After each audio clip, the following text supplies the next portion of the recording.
الحمد لله رب العالمين والصلاة والسلام على أشرف الأنبياء والمرسلين وعلى آله وصحبه أجمعين أما بعد أوصيكم ونفسي بتقوى الله تعالى. Ndugu Waislamu, na wausieni pamoja na kuihusia nafsi yangu katika kumcha Mwenyezi Mungu Subhanahu wa Ta'ala, kwani hawajapata waja wa Mwenyezi Mungu kuhusiana jambo lililo bora kabisa kuliko hili la kumcha Mwenyezi Mungu Subhanahu wa Ta'ala. Katika suratu Tahrim, Mwenyezi Mungu Subhanahu wa Ta'ala anatupigia mifano ya wanawake wane.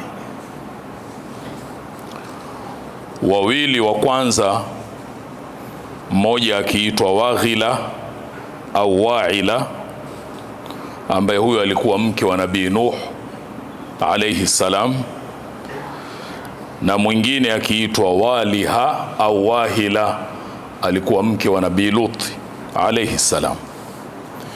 Mwenyezi Mungu anatupigia mfano wa wanawake hawa waliokuwa chini ya watu wema, mitume wa Mwenyezi Mungu, waliopewa kazi na Mwenyezi Mungu Subhanahu wa Ta'ala kuwaongoza waja wake.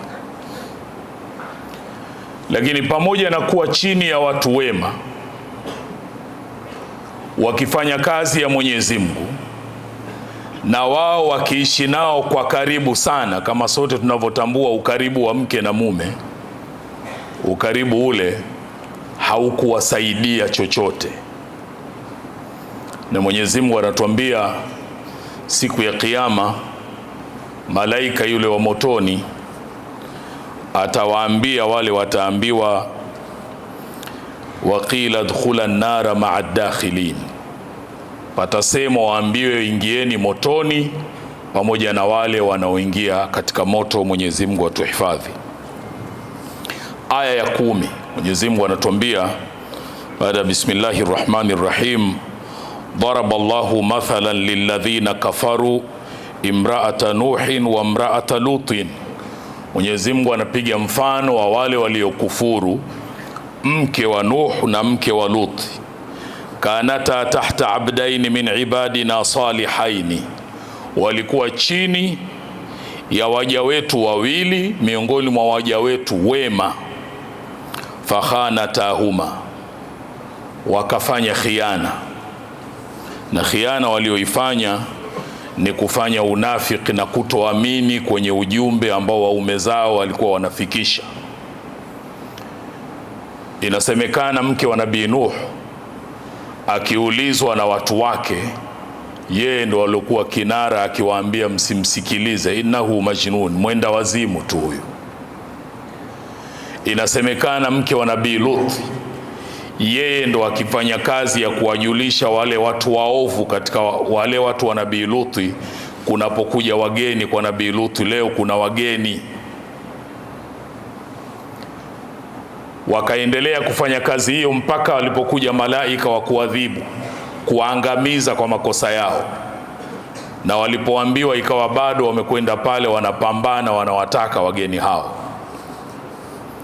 Khiana hii walioifanya ikawasababishia wakawa miongoni mwa watu wa motoni. Funzo analotupa Mwenyezi Mungu Subhanahu wa Ta'ala ni kwamba ukaribu wako na mtu mwema hauwezi kuwa sababu ya kukufanya wewe uwe uko sawa sawa, maadamu hufati kile anachokisimamia. Kwa hiyo hili ndiyo funzo la kubeba kwenye kisa cha wanawake wawili wa mwanzo. Mwenyezi Mungu anapiga mfano.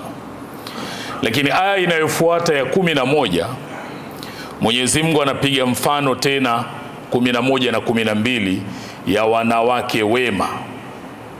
Lakini mmoja huyu alikuwa mke wa mtu muovu, mke wa Firaun, aliyethubutu kudai kwamba yeye pia ni Mungu.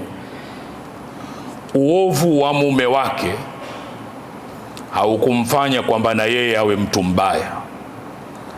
Uovu wa mume wake haukumfanya halalishe kwamba na yeye anaweza kufanya anayoyafanya mumewe. Kwa hivyo kwa wanawake, inawezekana ameolewa na mume ambaye mume yule anafanya asiyoyapenda Mwenyezi Mungu na kuyaridhia. Uovu wa mume wake sio kihalalisho cha kwamba na yeye bora afanye tu. Ajifunze kwa bibi huyu, uovu wa mumewe haukumtoa katika kumwelekea Mwenyezi Mungu Subhanahu wa Ta'ala, mpaka Mwenyezi Mungu anatuambia katika aya hii ya 11, wa dharaba Allahu mathalan lilladhina amanu, na Mwenyezi Mungu anapiga mfano kwa wale walioamini, imraata Firauna, mke wa Firaun. Alisimama katika kumwamini Mwenyezi Mungu, hakuyumbishwa wala hakuvutwa kuingia katika uovu wa mumewe, akawa miongoni mwa watu wema. Mwenyezi Mungu anatuhadithia dua aliyoomba bibi huyu, idh qalat rabbi ibn li indaka baitan fil janna, akamwambia Mwenyezi Mungu, na kuomba mimi unijengee nyumba peponi, wanajini min firauna wa amali, na uniepushe na Firauni na vitendo vyake, wanajini min alqaumi dhalimin, na uniepushe na watu madhalim. Kabla ya kuolewa huyu kalelewa kwenye dini, akaja mume kumuoa kwa namna yoyote ilivyo. Mwanao akaondoka nyumbani kwako akaenda kwa mumewe, kumbe mume yule mlevi, mume yule ni mtu wa hovyo kabisa. Uhovyo ule isiwe sababu ya binti huyu naye kuingia upande ule. Asimame kwenye utaratibu anaupenda Mwenyezi Mungu na kuuridhia aliyotoka nao kwao, kwa sababu hiyo ndiyo njia ya sawasawa. Na amuombe Mwenyezi Mungu kama tunavyojifunza hapa. Bibi huyu aliomba kwa Mwenyezi Mungu Subhanahu wa Ta'ala, wanajini min firauna wa amali, niepushe Mwenyezi Mungu na Firauni na matendo yake, wanajini min alqaumi dhalimin, na uniepushe na watu madhalim. Mwanamke wa pili akiitwa Bi Maryam binti Imran, aya ya 12. Mwenyezi Mungu anapiga mfano wa mwanamke wa pili katika waumini, anasema wa Maryam ibnata Imran allati ahsanat farjaha, na Maryam binti wa Imran ambaye tulimuhifadhi, alijihifadhi mwenyewe na mambo machafu, alijihifadhi na mambo ya uzinifu.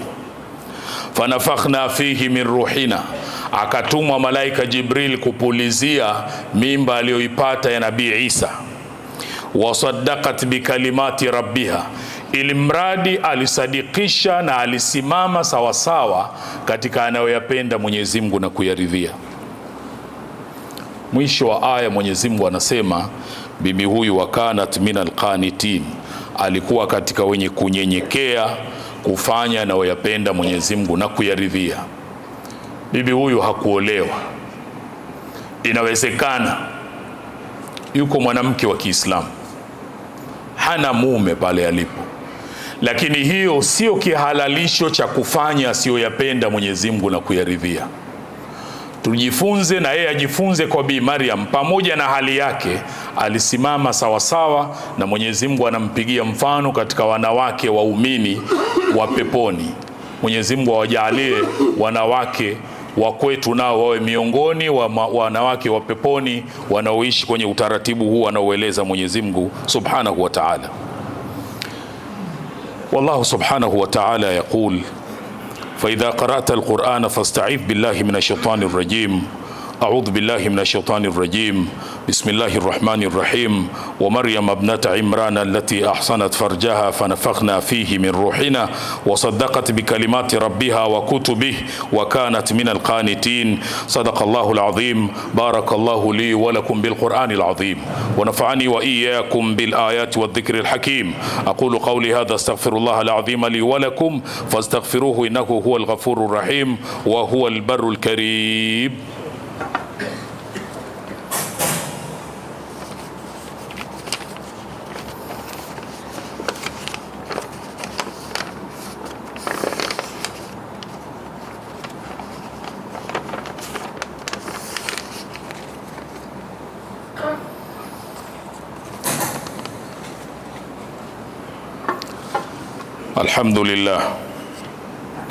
Alhamdulillah rabbil alamin, wassalatu wassalamu ala ashrafil anbiya'i wal mursalin wa ala alihi wa sahbihi ajma'in, amma ba'du. Usikum wa nafsi bitaqwallahi ta'ala. Ndugu Waislamu, na wahusieni pamoja na kuihusia nafsi yangu katika kumcha Mwenyezi Mungu Subhanahu wa Ta'ala, kwani hawajapata waja wa Mwenyezi Mungu kuhusiana jambo lililo bora kabisa kuliko hili la kumcha Mwenyezi Mungu Subhanahu wa Ta'ala. Kwa wanawake wa Kiislamu, Mwenyezi Mungu anatufunza hapa kwenye mifano hii ya namna gani kutegemea tu ukaribu wa mzee wako, mumeo, yoyote yule aliye karibu na wewe, kwa ndio sababu ya kukufanya wewe uepukane na adhabu ya Mwenyezi Mungu, kuwa hiyo sio njia ya sawasawa. Lakini pia Mwenyezi Mungu anatufunza hapa kuwa katika mazingira ya mume muovu isiwe sababu ya wewe naye kutumbukia kwenye uovu. Ukisimama kwenye kufanya anayoyapenda Mwenyezi Mungu na kuyaridhia, hautoadhibiwa kwa kosa la mtu mwingine.